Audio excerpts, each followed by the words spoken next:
بس رمضان کی سب سے بڑی تیاری کیا ہے کہ اپنے دلوں کو صاف کر لو پہلے سے، کہ جس دل میں نفرت ہو، بغض ہو، کسی کے لیے غصہ ہو، کسی کے لیے کیا کیا جذبے ہوں، دل صاف کرنا۔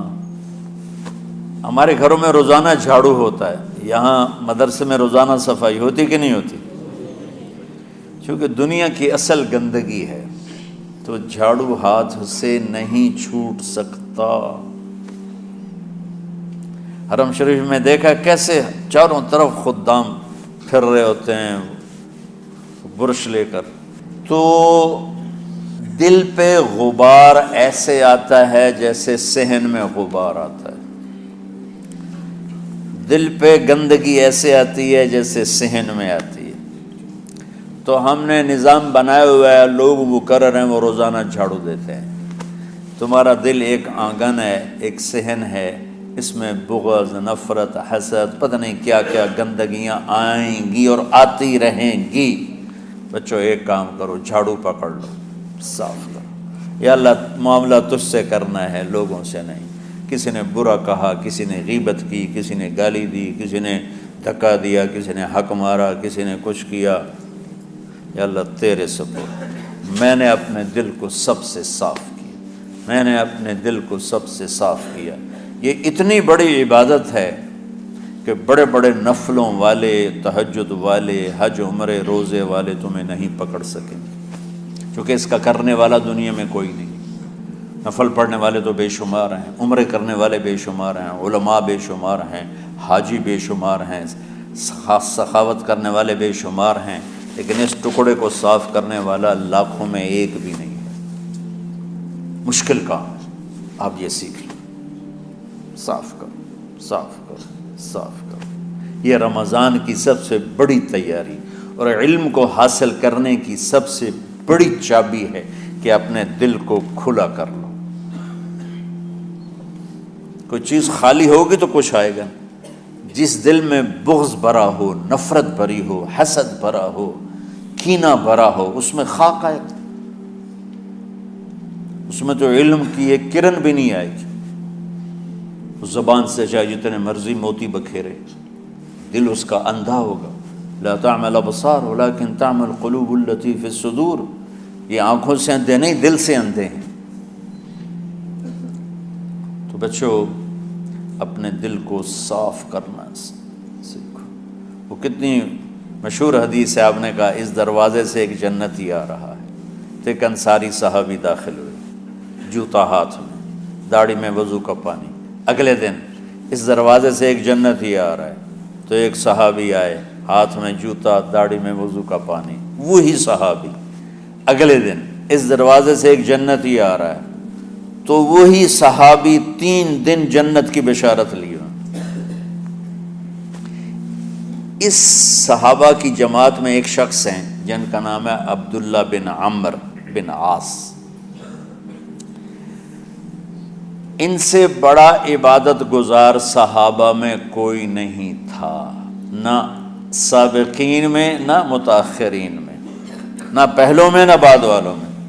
ان کی عبادت کیا تھی؟ ساری رات جاگنا، سارے دن کا روزہ، اور ایک ختم قرآن صبح سے شام۔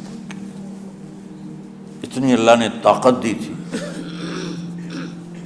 پھر وہ غلوب والی بات آ گئی، ایکسٹریم ہونے والی بات آ گئی۔ ان کی شادی والی رات حجلہ عروسی میں داخل ہو رہے ہیں، دلہن کے کمرے میں داخل ہو رہے ہیں، اور مصلی بچھا کے اللہ اکبر، اور دیر نفل تے نفل، دیر نفل تے نفل۔ تو ان کی بیگم نے دیکھا تو وہ بھی خیر کا زمانہ تھا، انہوں نے بھی وضو کیا اور پیچھے مصلی بچھا کے وہ بھی فجر تک نفل پڑھتے رہے۔ صبح ہوئی تو حضرت عمرو بن عاص رضی اللہ عنہ نے پوچھا بیٹی رات کیسی گزری؟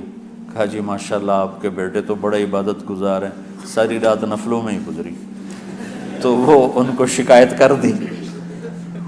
حضرت عمرو بن عاص کو اتنا غصہ چڑھا، وہ بیٹے کو تو کچھ نہیں کہا، کتنی حکمت کی بات ہے، سیدھے گئے اللہ کے نبی کے پاس، یا رسول اللہ یہ عبداللہ دیکھیں کیسا نادان ہے، اس کی شادی کی ساری رات نفل پڑھتا رہا۔ تو آپ کہتے ہیں ماشاءاللہ ماشاءاللہ کتنی بڑی بات ہے۔ نفلوں میں گزر گئی، رات بھی نفلوں میں گزر گئی۔ تو آپ نے حضرت عبداللہ بن عمر کو بلا کے ڈانٹا کہ تو نے مہینے میں 3 دن روزے رکھنے ہیں، بس اس سے زیادہ نہیں رکھنے، اور ہفتے میں 1 قرآن ختم کرنا ہے۔ کہا یا رسول اللہ میرے اندر طاقت زیادہ ہے۔ پھر اچھا 15 دن روزے رکھنے، کہ نہیں میرے اندر طاقت زیادہ ہے۔ آپ اس کو تھوڑا تھوڑا کر کے گھٹاتے رہے، اور وہ ہر دفعہ نہیں یا رسول اللہ میرے اندر طاقت زیادہ ہے۔ تو آخر میں آپ نے کہا اچھا چلو 100 میں داؤدی پہ آ جاؤ، 1 دن روزہ رکھو، 1 دن افطار کرو، اور 3 دن سے پہلے قرآن ختم نہیں کرنا۔ تو آپ نے اس کو پیچھے کیا۔ یہ بیٹھے تھے اس محفل میں، ان کے دل میں آیا کیا یہ بزرگ مجھ سے زیادہ عبادت کرتا؟ رات میں ساری جاگتا ہوں، دن روزہ رکھتا ہوں، 1 ختم کرتا ہوں، تو جنت کی بشارت تو مجھے ملنی چاہیے تھی، ان کو کیسے مل رہی؟ یہ کسی کتاب میں نہیں لکھا کہ یہ ان کا جذبہ تھا، لیکن جو کہ میں ان کی سیرت کو جانتا ہوں تو مجھے خیال آتا ہے کہ ان کی نفسیات میں یہ بات آئی ہوگی، چونکہ صرف انہی کو خیال آیا کہ میں جا کے دیکھتا ہوں کہ یہ بزرگ کیا کرتے ہیں۔ تو ان کے پاس پہنچ گئے، چاچا، ذرا وہ ادھیڑ عمر تھے، چاچا وہ میرے ابا تھوڑے ناراض ہیں، تو کچھ دن آپ کے پاس گزار لوں؟ کا بیٹا بسم اللہ آ جاؤ۔ اب رات ہوتے ہی عشاء کی نماز پڑھ کے انہوں نے جلدی سے چادر اوپر لی اور یوں سراغ کر کے ان چاچے کو دیکھنے لگے ایسے کر کہ اب یہ کیا ساری رات سجدہ کرے گا، اور ساری رات روتے روتے روتے روتے مصلی گیلا ہو جائے گا، یا ساری رات رکوع کرے گا، ساری رات قیام کرے گا، ساری رات قرآن پڑھے گا، اس تصور سے یوں دیکھ رہے۔ اور وہ بزرگ صحابی تشریف لائے، سرانے پہ سر رکھا، اللہم بسمک اموت و احیا، ہو گئے۔ اب یہ دیکھ رہے ہیں ابھی اٹھیں گے، ابھی اٹھیں گے، ابھی اٹھیں گے، اٹھے فجر کی اذان پہ اٹھے۔ اب یہ تو حیران پریشان ہو گئے کہ یہ کیا ہو؟ اس زمانے میں تو منافق تہجد نہیں چھوڑتے تھے ڈر کے مارے کہ پتہ نہ چل جائے ہمارے کفر کا، تو یہ چاچا جنت بھی لے گیا تو ستا بھی پیا کہ چلو کل دیکھوں گا۔ اگلی رات پھر چادر سر پہ کر کے اور یوں سوراخ کر کے لیٹے ہوئے اور دیکھ رہے۔ چاچا پھر تشریف لائے اور سرانے پہ سر رکھا، اللہم بسمک اموت و احیا، ہو گئے۔ فجر کی اذان پہ اٹھے، یہ اور پریشان ہو گئے کہ میرا نبی کا فرمان تو سچا ہے، اس میں تو شک بھی کفر ہے، لیکن عمل کیا ہے جس پر اس کو جنت کی بشارت ملی؟ 2 رکعت نفل بھی نہیں۔ اور آج کے دور میں تم میں سے ماشاءاللہ اکثر بچے تہجد پڑھتے ہیں کہ 1 رات اور دیکھوں گا، تیسری رات اللہم بسمک اموت و احیا، ہو گئی ساری رات۔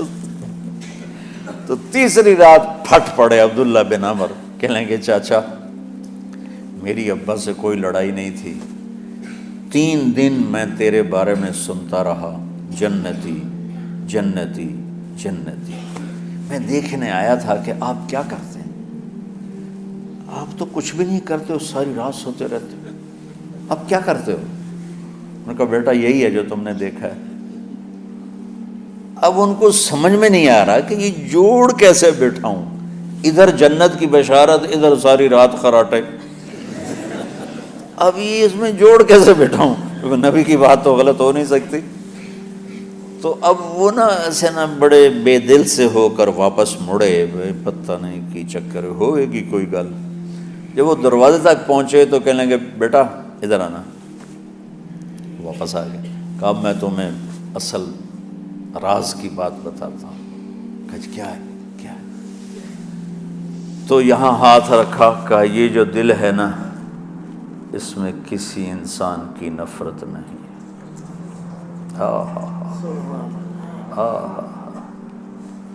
اور جب اللہ کسی کو رزق دیتا ہے، عزت دیتا ہے، مجھے کبھی حسد نہیں ہوا، مجھے خوشی ہوتی۔ تو عبداللہ بن عمر نے کہنا تھا ہاں یہ بات ہے، نہیں، انہوں نے کہا ہاذا ہوا، اچھل کے کہنے لگے ہاذا ہوا، ہاں ہاں ہاں ہاں یہی ہے یہی ہے یہی ہے۔ پھر کہنے کہ چاچا پر یہ میرے بس کا نہیں ہے، کون کرے گا یہ؟ اتنے بڑے آدمی ہو کر کہہ رہے ہیں کہ یہ میرے بس کا نہیں۔ تو بچوں، دنیا میں جنتی بننا ہے اور علم اللہ سے لینا ہے تو اسے صاف کر دو، سب کی نفرت سے۔ سب، اس نے مجھے یہ کیوں کہا، اس نے مجھے یوں کیوں دیکھا، اس نے میرے بارے میں یوں کیوں کہا، اس نے میرے بارے میں یہ کیوں لکھا۔ جس کی تعریف ہوتی میری کتنی برائی ہوتی، صرف تعریف تو نہیں ہوتی، بھرا پڑا سوشل میڈیا مجھے گالیاں دیں۔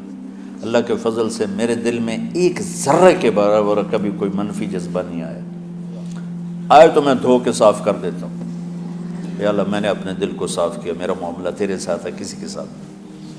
یہی آپ رمضان کی سب سے بڑی تیاری، علم کے حاصل کرنے کا سب سے بڑا ہتھیار آپ کو یہ نہیں ہے کہ تمہیں کتابیں یاد ہو جائیں، تمہیں اشعار یاد ہو جائیں۔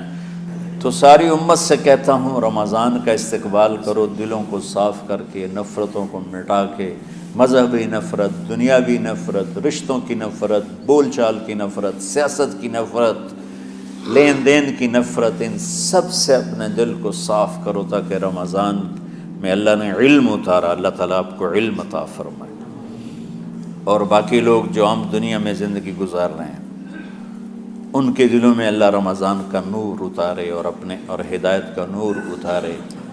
یہ سب سے بڑی تیاری ہے اس کی۔ اور کسی سے گلہ ہے، غصہ ہے، ناراضگی ہے، کسی سے بولتے نہیں ہو، ابھی سے شعبان آ چکا ہے، آپ شعبان سے رمضان کی تیاری شروع فرما دیتے تھے۔ تو اس کی تیاری کیا ہے؟ وہ دلوں کو صاف کرو، معاف کرو، معافی مانگو، تمہارا قصور نہیں پھر بھی معافی مانگ لو، دلوں کو صاف کرو، اور اپنے اور اللہ سے سخاوت مانگو کہ اللہ کو سخی بھی پسند ہے اور صاف دل والا بھی پسند ہے۔